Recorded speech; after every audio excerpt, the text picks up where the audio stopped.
Proklamasi kami, bangsa Indonesia, dengan ini menyatakan kemerdekaan Indonesia. Proses kemerdekaan Indonesia tidaklah mudah diraih. Dalam prosesnya, perjuangan kemerdekaan Indonesia melibatkan berbagai elemen masyarakat, salah satunya perjuangan umat Islam yang memberikan kontribusi besar bagi terbentuknya Republik Indonesia yang merdeka. Masuknya bangsa Eropa ke wilayah Nusantara, yang kelak nantinya menjadi negara Indonesia, dimulai pada awal abad ke-16 dan langsung mendapat perlawanan dari kerajaan-kerajaan Islam di Nusantara. Misalnya, seperti Kerajaan Malaka melawan Portugis, Kerajaan Ternate melawan Portugis, Kerajaan Banten melawan Belanda, Kesultanan Mataram Islam melawan Belanda, serta Kesultanan Aceh melawan Belanda. Kegigihan pihak kerajaan Islam dalam melawan penjajah, membuat bangsa Eropa kesulitan untuk bisa sepenuhnya menguasai wilayah di Nusantara. Meskipun pada akhirnya, tidak sedikit juga kerajaan Islam di Indonesia yang sempat jatuh ke tangan Belanda.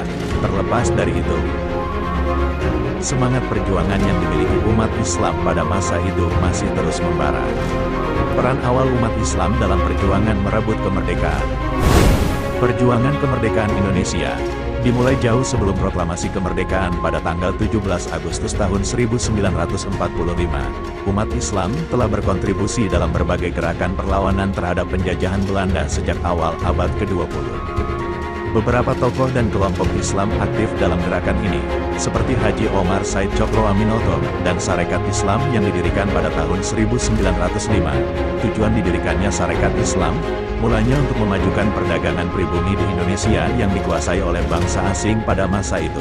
Namun, secara keseluruhan, Sarekat Islam juga memiliki tujuan sebagai organisasi politik, di antaranya membina kerjasama antar sesama anggota atau disebut tolong-menolong. Sarekat Islam menjadi salah satu organisasi pertama yang menggalang kesadaran nasional di kalangan masyarakat Indonesia. Setelah Perang Dunia Pertama, semangat nasionalisme semakin berkembang dan mencuatkan gerakan-gerakan baru.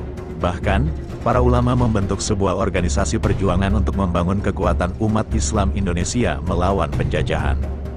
Seperti organisasi Nahdlatul Ulama, yang didirikan oleh Kiai Haji Hashim Asy'ari pada tahun 1926, dan Muhammadiyah yang didirikan oleh Kiai Haji Ahmad Dahlan pada tahun 1912.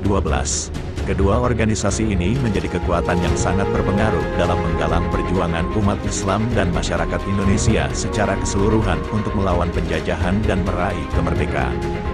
Kemudian, di tahun 1920-an, para pemuda dari berbagai kaum di Indonesia berkumpul untuk menyatakan satu kesatuan berbangsa Indonesia yang kita kenal sebagai Sumpah Pemuda. Peran ulama melawan penjajah. Selain dipimpin oleh para tokoh dari kerajaan Islam, perlawanan terhadap bangsa penjajah juga dilakukan sendiri oleh para ulama. Para ulama memimpin perlawanan bersama rakyat Indonesia hingga terbentuk gerakan-gerakan sosial di kawasan Nusantara. Peran ulama dalam kemerdekaan Indonesia sangat penting. Salah satu contohnya pada Perang Paderi di Sumatera Barat yang dipimpin oleh Imam Bonjol. Selain itu, muncul juga berbagai laskar perjuangan berbasis Islam, seperti Laskar Hizbullah dan Sabilillah, yang diteruskan Askar Perang Sabil dan beberapa laskar Islam lainnya. Laskar Hizbullah dibentuk sebagai laskar perjuangan semi-militer dari sebuah kelompok Islam yang dilandasi dengan niat jihad fi sabilillah, yaitu berjuang menegakkan agama dan negara. Laskar Hizbullah berperan aktif dalam pertempuran Surabaya melawan Sekutu pada tanggal 10 November tahun 1945 di Surabaya.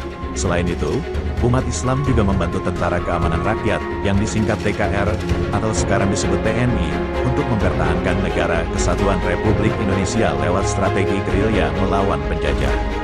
Strategi gerilya adalah taktik untuk berperang dengan cara bersembunyi dan berpindah tempat secara cepat dan senyap, yang sangat efektif dalam menipu dan mengelabui musuh. Tujuan dari taktik gerilya ini adalah untuk menipu dan mengelabui musuh dan memecah konsentrasi musuh. Perjuangan umat Islam dalam Revolusi Nasional Kemerdekaan. Setelah Perang Dunia II, ketika Jepang menguasai Indonesia, keadaan semakin tidak stabil.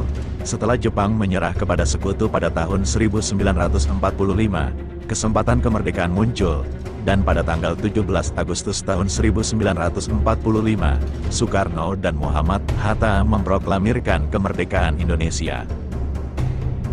Namun, perjuangan belum berakhir. Dari pihak Belanda mencoba merebut kembali kendali atas wilayah jajahan mereka melalui agresi militer Belanda yang pertama dan kedua.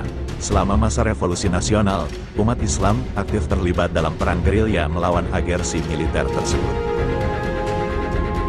Nahdlatul Ulama dan Muhammadiyah menjadi kekuatan politik yang signifikan, dan para tokoh agama Islam seperti Kiai Haji Agus Salim dan Kiai Haji Wahid Hasyim turut berperan dalam pemerintahan dan politik Indonesia pada masa awal kemerdekaan. Umat Islam juga terlibat dalam upaya-upaya sosial dan kemanusiaan, membantu pemulihan bangsa Indonesia dari dampak perang dan membangun infrastruktur sosial. Mereka mendirikan sekolah-sekolah dan rumah sakit untuk meningkatkan pendidikan dan kesehatan masyarakat. Setelah Indonesia merdeka, umat Islam tetap menjadi kekuatan yang berpengaruh dalam pembangunan negara ini. Banyak tokoh agama Islam yang berperan sebagai intelektual dan pemikir, berkontribusi dalam pengembangan ilmu pengetahuan dan pemikiran yang progresif untuk kemajuan bangsa. Dalam bidang pendidikan, lembaga-lembaga pendidikan Islam terus berkembang dan memberikan kontribusi besar dalam mencerdaskan generasi Indonesia. Selain itu, dalam bidang sosial dan ekonomi, umat Islam terus berperan aktif dalam kegiatan-kegiatan amal dan kemanusiaan untuk membantu mereka yang membutuhkan. Perjuangan umat Islam dalam kemerdekaan Indonesia merupakan salah satu cerita epik dalam sejarah bangsa ini. Dari peran awal mereka dalam gerakan perlawanan, hingga kontribusi mereka dalam pembentukan negara dan pemerintahan, umat Islam telah berjuang keras untuk mencapai kemerdekaan Indonesia.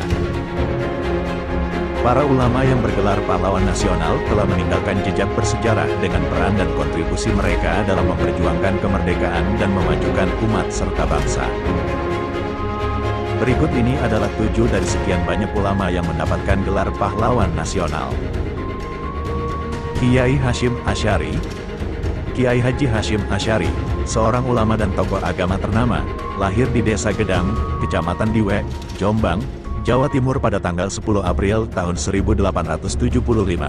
Beliau dikenal sebagai pendiri organisasi Islam terbesar di Indonesia, yaitu Nahdlatul Ulama. Namun, peran dan pengaruhnya tidak hanya terbatas pada itu saja. Pondok Pesantren Tebu Ireng, yang dipimpin oleh Kiai Hasyim, menjadi salah satu pondok pesantren terbesar dan terpenting di Jawa pada abad ke-20. Pondok Pesantren Tebu Ireng menjadi tempat bagi banyak santri untuk mendalami agama dan memperoleh ilmu pengetahuan. Selain berperan sebagai ulama dan pemimpin pondok pesantren, Kiai Hasyim Asy'ari juga aktif dalam perjuangan merebut dan mempertahankan kemerdekaan Indonesia. Ia adalah tokoh yang menggagas pendirian Tentara Sukarela Muslimin di Jawa yang dikenal dengan sebutan Hizbullah. Hizbullah menjadi salah satu tentara rakyat yang berkontribusi besar dalam perjuangan mempertahankan kemerdekaan Indonesia dari penjajahan. Kiai Haji Hasyim Asy'ari wafat pada tanggal 7 September tahun 1947 dan ditetapkan sebagai pahlawan nasional pada tanggal 17 November tahun 1964. Kiai Haji Ahmad Dahlan. Ulama pejuang kemerdekaan selanjutnya adalah Kiai Haji Ahmad Dahlan. Ia merupakan pendiri organisasi Muhammadiyah yang lahir di Yogyakarta pada tanggal 1 Agustus tahun 1868. Sebelum mendirikan Muhammadiyah, Kiai Haji Ahmad Dahlan telah aktif dalam beberapa organisasi, termasuk Budi Utomo dan Sarekat Islam. Kesadaran akan pentingnya pendidikan dan kepedulian terhadap masalah sosial telah mendorong Kiai Haji Ahmad Dahlan untuk mendirikan Muhammadiyah sebagai wadah untuk melaksanakan misi tersebut. Dari Muhammadiyah juga lahir beberapa organisasi, seperti Aisyah yang berfokus pada perempuan, dan Hizbul Wathan. Pada tanggal 23 Februari tahun 1923, Kiai Haji Ahmad Dahlan meninggal dunia di Yogyakarta. Ia dimakamkan di Brontokusuman, Mergansan, Yogyakarta. Penghargaan tertinggi sebagai pahlawan nasional diberikan kepada beliau pada tanggal 27 Desember tahun 1961 sebagai pengakuan atas jasa-jasanya dalam memajukan pendidikan dan sosial di Indonesia. Kiai Haji Zainal Mustafa. Kiai Haji Zainal Mustafa merupakan sosok ulama pejuang kemerdekaan yang tidak hanya berjuang melalui pemikiran dan pendidikan di pondok pesantren, tetapi juga peperangan. Ia lahir di Singaparna, Tasikmalaya pada tahun 1899. Pada tahun 1927, ia mendirikan pondok pesantren Sukamanah yang diartikan sebagai tempat suka berpikir. Periode tahun 1940 sampai tahun 1941 merupakan saat Kiai Haji Zainal Mustafa intens melakukan serangan melawan penjajah Belanda. Dengan tegas, ia berjuang demi kemerdekaan bangsa Indonesia. Namun, pada tanggal 17 November tahun 1941, upaya perjuangannya terhenti saat ditangkap oleh tentara Belanda dan dipenjara di Sukamiskin. Tidak mengubah sikapnya setelah Jepang menduduki Indonesia, Kiai Haji Zainal Mustafa tetap tegas dan berani menentang penjajahan. Pada tanggal 25 Februari tahun 1944, ketika utusan tentara Jepang datang untuk meminta maaf atas sikap kerasnya, Kiai Haji Zainal Mustafa menolak, bahkan ia membunuh utusan Jepang tersebut. Akibatnya, pondok pesantren Sukamanah menjadi sasaran serangan tentara Jepang, dan Kiai Haji Zainal Mustafa akhirnya berhasil ditangkap dan dipenjara di Cipinang, Jakarta. Pengabdian dan perjuangan tidak berhenti sampai di situ. Kiai Haji Zainal Mustafa meninggal dunia di Ancol, Jakarta pada tanggal 25 Oktober tahun 1944. Namun, semangat dan perjuangannya tetap dikenang, dan pada tanggal 6 November tahun 1972, ia secara resmi ditetapkan sebagai pahlawan nasional. Kiai Haji Agus Salim. Kiai Haji Agus Salim lahir di Koto Gadang, Agam, Sumatera Barat pada tanggal 8 Oktober tahun 1884. Kiprahnya sebagai pejuang, politisi, jurnalis, hingga diplomat sangat berpengaruh pada masa awal kemerdekaan. Agus Salim memulai perjalanan perjuangannya sebagai anggota Sarekat Islam, salah satu organisasi dengan jumlah massa terbesar waktu itu. Pada tahun 1919, ia turut mendirikan Persatuan Pergerakan Kaum Buruh, yang berfokus pada perjuangan hak-hak buruh di Indonesia. Pada masa menjelang kemerdekaan Indonesia, ia menjadi anggota BPUPKI, Badan Penyelidik Usaha-Usaha Persiapan Kemerdekaan Indonesia, dan juga menjadi anggota Panitia 9, yang berperan dalam penyusunan naskah proklamasi kemerdekaan Indonesia. Agus Salim meninggal dunia di Jakarta pada tanggal 4 November tahun 1954. Pengabdiannya kepada bangsa dan negara diakui oleh pemerintah, dan pada tanggal 27 Desember tahun 1961, ia secara resmi ditetapkan sebagai pahlawan nasional. Kiai Haji Mas Mansur.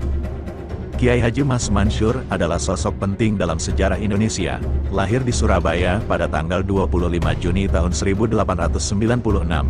Ia dikenal sebagai tokoh pembaharu Islam di Indonesia, dan merupakan salah satu dari 4 serangkai bersama Soekarno, Hatta, dan Ki Hajar Dewantara. Ayahnya, Kiai Mas Ahmad, berasal dari pesantren Sidoresno, Surabaya, yang menjadi lingkungan awal pembentukan karakternya. Sejak masa remaja, Mas Mansur menimba ilmu di Al-Azhar, Mesir, lalu ke Mekah, dan kembali ke tanah air pada 1915. Tiba di Indonesia, ia aktif bergerak dalam berbagai organisasi pergerakan. Salah satu peran pentingnya adalah ketika memimpin organisasi Muhammadiyah pada periode tahun 1937 sampai tahun 1943. Mas Mansur meninggal di Surabaya pada tanggal 25 April tahun 1946, meninggalkan warisan besar bagi bangsa Indonesia. Pengabdiannya diakui oleh negara, dan pada tanggal 26 Juni tahun 1964, ia secara resmi ditetapkan sebagai pahlawan nasional. Kiai Haji Wahid Hasyim. Kiai Haji Wahid Hasyim lahir di Tebu Ireng, Jombang pada tanggal 1 Juni tahun 1914. Ia merupakan putra dari tokoh agama terkemuka, Kiai Haji Hasyim Asy'ari, pendiri Nahdlatul Ulama. Selain itu, Kiai Haji Wahid Hasyim juga dikenal sebagai ayah dari Abdurrahman Wahid, atau yang lebih dikenal dengan sebutan Gus Dur, Presiden keempat Republik Indonesia. Peran Kiai Haji Wahid cukup penting dalam proses kemerdekaan Indonesia. Ia menjadi salah satu tokoh yang menandatangani Piagam Jakarta pada tanggal 22 Juni tahun 1945. Piagam ini menjadi cikal bakal Undang-Undang Dasar 1945, yang merupakan landasan konstitusi negara Indonesia. Setelah kemerdekaan, ia menjadi Menteri Agama pertama di Indonesia dan menjabat di sejumlah kabinet antara tahun 1946 hingga 1952. Pada tanggal 19 April tahun 1953, Kiai Haji Wahid Hasyim meninggal dunia di Cimahi, Jawa Barat, pada tanggal 24 Agustus tahun 1964. Ia secara resmi ditetapkan sebagai pahlawan nasional. Kiai Haji Zainal Arifin. Kiai Haji Zainul Arifin merupakan ulama pejuang kemerdekaan yang lahir di Barus, Tapanuli Tengah, Sumatera Utara pada tanggal 2 September tahun 1909. Ia dikenal sebagai tokoh politik dari Nahdlatul Ulama dan pernah menjabat sebagai Ketua DPR GR pada masa demokrasi terpimpin. Dalam catatan sejarah, Kiai Haji Zainul Arifin terlibat secara aktif dalam pergerakan nasional Indonesia, khususnya dalam bidang politik. Pada masa pendudukan Jepang, Kiai Haji Zainul Arifin berperan sebagai Kepala Bagian Umum dari Majelis Syuro Muslimin Indonesia, disingkat Masyumi. Kiai Haji Zainul Arifin meninggal dunia di Jakarta pada tanggal 2 Maret tahun 1963 dan ditetapkan sebagai pahlawan nasional pada tanggal 4 Maret tahun 1963. Kemerdekaan Indonesia adalah buah dari kerjasama dan semangat perjuangan berbagai elemen masyarakat, termasuk perjuangan besar umat Islam. Semangat ini terus diwariskan kepada generasi penerus untuk menjaga persatuan, kerukunan, dan kemajuan Indonesia ke depan. Sebagai bangsa yang berlandaskan Bhinneka Tunggal Ika, perjuangan umat Islam tetap menjadi salah satu pilar utama dalam membangun masa depan yang lebih baik bagi Indonesia.